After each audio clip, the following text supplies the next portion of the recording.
Hello and welcome to The Hop, a podcast designed to help business owners and marketers navigate the ever-changing landscape of digital marketing.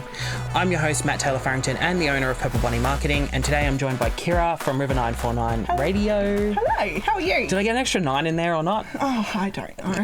It's too early in the year. Have an extra 9.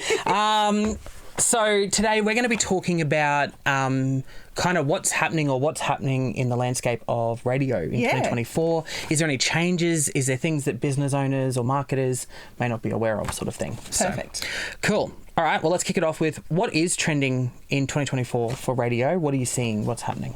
I think the biggest thing that's actually coming about is the digital radio. Yep. So for River 949 and ARN, we have iHeartRadio. Yep. So I see a lot of radio networks, both here and overseas, pushing their streaming platforms quite heavily. Yep. And that's due to the fact that we're not always, in an FM band area. It can be sometimes tricky in your commute to get standard radio, or maybe it's a little bit patchy. Yep. Or that you're going to be outside of that area, so they just go straight for iHeartRadio. Yep. Or whatever their streaming platform their preferred streaming is. Yeah. So for advertisers, the big thing I suppose this year is investigating that and where that audience will get you, because the really amazing thing about it is that you can actually geo-target. So similar to what you would do with your clients advertising when it comes to social media, or digital TV or any of those types of things. Those types of things. Digital has that ability to geo-target. Yep. So if you can imagine, you're driving around in Brisbane, you're getting delivered particular messages geo-targeted to that area. Yeah. But then you come into Ipswich and then all of a sudden you're being targeted by Ipswich advertising. Yes. So it's really quite personalised. Yep. And it's getting a little bit more clever as time goes on. And I think marketers in general can really harness that particular advertising platform. Yes. Because all of a sudden you can turn around and literally do, hey, you're in the middle of Brisbane right now and it's lunchtime. Yes. And tailor a specific message to them, and kind of fuel into that what's happening, Yeah, absolutely. Or what they're in at the moment. Yeah, and I mean it can be anything from specific call to action messaging. You're in Brisbane and it's lunchtime. Are you hungry? Yes. That type of short term messaging. Yep. Or it could be something more specific along the lines of, you're in Brisbane and you've got a branch in Brisbane. Yes. You are trying to target and push people towards there, and then when they come to Ipswich, you're trying to push them to the Ipswich location. Correct. So that's what I mean by get clever about your marketing and get clever about your messaging, because you can actually do it really effectively.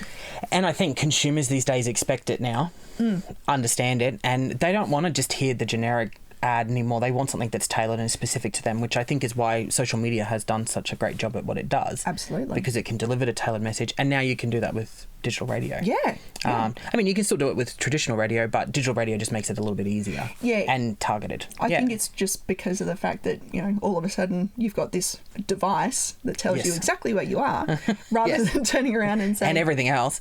Exactly. So why not utilise it? Why not utilise the technology if you're already doing it with your social media? Yes. Piggyback. Agreed. 100%. All right. Is there any new formats or any new interactive radio? I know radio is always changing like everything else, and you guys are always trying new things with your audiences. Is there something that you're seeing or something that we're going to see in 2024 that businesses could potentially get on board with or support or sponsor, or how can they benefit from that as well? From a radio perspective, I think it's just content that keeps listeners engaged. Yes. Sometimes advertisers can jump on with that, be involved in part of that. Yes. But for the most part, it's really about that entertainment value, rather than being something that is sponsorable. Yes. But in saying that, if you wanted to give away prizes, if you wanted to be part of a major station giveaway, then absolutely, that's the type of thing that's really going to entrench your business as part of a local, established, well-known brand. Yeah. Obviously Agreed. It's backed up with all of your other advertising, but it's a way to elevate your advertising. Agreed. I think the days of just putting an ad up and hoping, I mean, ads do work and it is helpful, but just relying on that solely and not having peak periods or times. And understanding that radio stations go into survey periods, and during those times, they want to get the best results they can, obviously, for surveys. And Absolutely. they're more approachable during those times. Or not that they're not approachable any other time, but they're more open, I guess, to giving you more during those times to kind of leverage and run campaigns. Yeah. Or campaigns that you traditionally wouldn't run, sort of thing. Absolutely. And you bang on station giveaways and activations that are clever and interactive and get people engaged is a great way to kind of tag your brand and engage, I guess. Yeah, absolutely. We do that with some of our mutual clients that we work with quite regularly. And I know from the past, having some of those interactive chats with people like, Marnie and Campo during breakfast, who have quite the following, them interviewing you is kind of giving you that trust that they believe what you're selling, what you're talking about, so it helps as well. Yeah, definitely. 100%. It's about that integration, because everybody turns around and goes, oh, it's a commercial, and it's an interruption to your day. Yes. Whereas, like you said, Marnie and Campo speak, people have a tendency to listen, which is why things like live reads work really well. 100%. So, don't discount the fact that, just because you're advertising on a station and you're doing your 30-second commercials, don't discount the fact that you can turn around and go, actually, you know what, I really need something to elevate me in the month of June because it's a quiet period. Yes. That's the time to do it. Not when you're really busy, not during your peak period. You want to do it in quiet period. So, now's the time of year. Look at your marketing plan. Mm-hmm. Look at your sales data from the year past. Yep. And actually go, how do I elevate myself this year? Because that's the main thing that we're focusing on, is how do I elevate my clients this year? Yeah, 100%. And I think, with those giveaways and those types of things, they're definitely a way to kind of own a station during those times. So if you want your brand heard during those quiet times, things like that, I know from past with different companies that I've worked with, they've changed the name to them FM and whatever, or been nicknamed that because it's just like that's what it sounds like. Yes. And it is. But it's a great way to get that brand recognition out there and kind of grow the business. So definitely. All right. And so, are we going to see any changes to programming in 2024? I know there's been some shake-ups down south in different radio and all those sorts of different areas, but not just that, but with the change of digital and all the different things that are happening, are we going to see more changes in the way the programming is delivered and what's delivered in this area? Obviously, River's got a very big focus on being local, and they do that very well. But are we going to see any changes in that programming space? Look, locally here at River, we're not planning on making any changes. Like, this year's locked and loaded, and we're ready to, make this year a fantastic year. Yes. I think each of the announcers have certain criteria that they're trying to, again, elevate. Seems to be the key word of the day. Yes. But they're looking at how they can grow themselves and then grow their audience for their particular show. Yes. So they'll be doing some, different things, trying new bits and pieces, and again, it comes back to their own creative content, how they're going to approach that. But in terms of lineup and the people and the personalities that you'll see, I don't see any changes here locally at this station at all. I think from a network perspective, we've already seen a change with Kyle and Jackie O.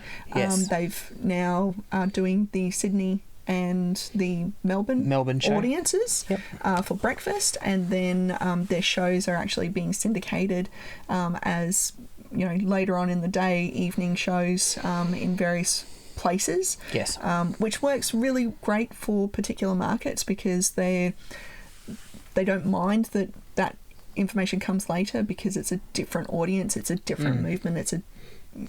they're just different. And people. they're just listening at a different time, and they're kind of happy to be caught up on what that might be. Yeah, and again, it comes back to that entertainment value, because that's the Kyle and Jackie O show. It is entertainment. Yes. And they get great guests come along, and they have wonderful banter between themselves, and they talk about some really weird stuff, left of centre stuff that we don't do. Correct. But it works for them, and I think that's the beautiful part about it is those personalities go, this is what we do, and the audiences tune into what they love. Correct.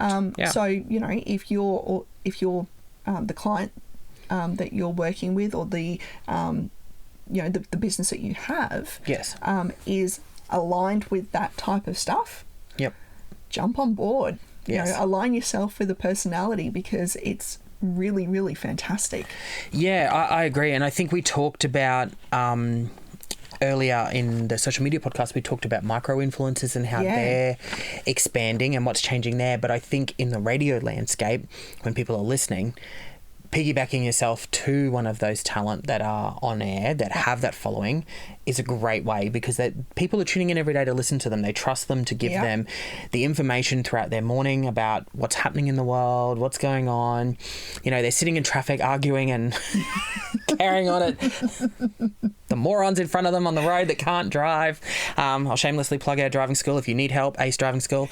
But it's...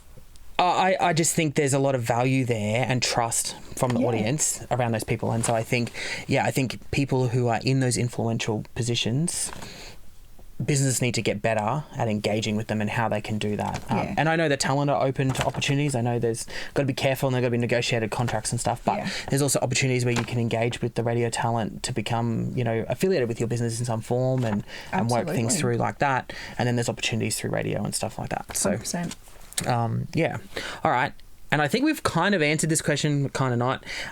But would you be saying that people should be using digital radio now, getting started, getting the jump and just doing it and biting the bullet? Yeah, 100%. Because now's the time. But in 6 months' time, there might not be availability of, Again, it comes down to how much availability is there, how many people are actually listening, so therefore how many times can we service your message. Correct. So there's only a limited amount of impressions available to deliver. Absolutely. Yeah. And, people are already going, actually, that's something we need to do. And as marketers ourselves, we're already recognising that that's something that our clients need to do. So we're already introducing that as part of campaigns and programs that are rolling out across the year. But the other thing that I'd probably touch on when it comes to digital, and it comes back to what we were just talking about when it comes to, that talent, those micro-influencers, you need to be thinking about, well, hang on, I've got a beauty service and I am in the Sydney market, and Jackie is a great personality. She has wonderful on-camera and on-air presence. Huge following. Yes. Why not engage with somebody and say, how do I engage with Jackie to do some social media opportunities where we do videos, and then that gets shared on the KISS brand, and then all of a sudden, you're reaching different audiences. We do it here at River. We have Marnie from our breakfast team. And Marnie is a massive influencer when it comes to, self-care, empowerment, women, families, mums, all of that sort of stuff. So when it comes to giving yourself a little bit of self-love, why not turn around and showcase the self-love that your business offers mums and women by, getting money to come in and be videoed having and enjoying one of your services. It's a great way to actually engage, and then all of a sudden, that's shared then on your socials, the station socials, lots of engagement and lots of views. So that's probably the two things that I'd take away from digital advertising. Yeah, and I think you've nailed the... What's the saying? The nail on the head. The nail on the head. I'll get it out eventually. Not enough coffee, all right? But, and we talked about it in podcast 1, I think, when we talked about radio and how radio and digital works together. And that's prime example of how you put your radio and your digital together, because you're going to get that on-air impacts with the audience. Yep. But then the audience are going to get followed up by seeing it on social media, whether it's on Marnie's page, whether it's on River's page, whether it's on the client's page themselves, and see that talent and associate that. Exactly. And that just creates a really strong brand connection and identity there. Absolutely. And I think it's important that people understand and leverage as many opportunities as they can in that space. So exactly. And I think it's become more affordable and attainable now, which we were talking about earlier, with micro influencers now. Yeah. And they're more trusted than, and we made the joke in the previous podcast about, the likes of Kim Kardashian, where you're paying millions of dollars for a post versus, you're probably paying a couple $100s for someone to do a post as a micro influencer. And I think you get more value at your local level out of a micro influencer than you would out of paying the likes of Kim Kardashian for a post. That's exactly it. Because, all of a sudden it's this beautiful local, I mean, again, it's what we do best. It's localized content. It's local people. Perfect. Yeah. Why not? Yes, 100%. And I think that's the biggest thing I'm seeing for 2024 is that I think everyone's kind of just blasé through with digital, but I think now you've got, whether it's your social media, whether it's your digital radio, your digital TV, everything. Yeah. Everyone needs to be starting to focus in that digital space and looking at how can we get better? How can we create some synergy between all of these things and make them work? Yeah. So, Again, absolutely. Yeah. Awesome. All right. Well, that's all I have for you today. You Perfect. can get out of the hot seat soon. Oh, but thank you for coming along. Thanks for talking about it and sharing your insights. It's always a bit of a laugh with you. So Thanks. You're welcome. So make sure you tune into The Hop to keep up to date with all the changes happening in the digital landscape, and we'll catch you on the next episode.